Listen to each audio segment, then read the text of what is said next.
العملية تم تنفيذها اليوم بسرية تامة. زيادة.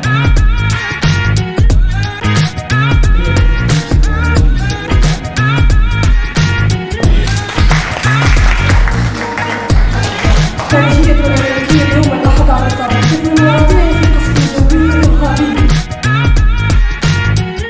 اليوم الأحد عن إصابة طفل ورضيع في قصف جوي إرهابي، وقال المتحدث باسم السلطات المحلية أن العملية تم تنفيذها اليوم بسرية تامة.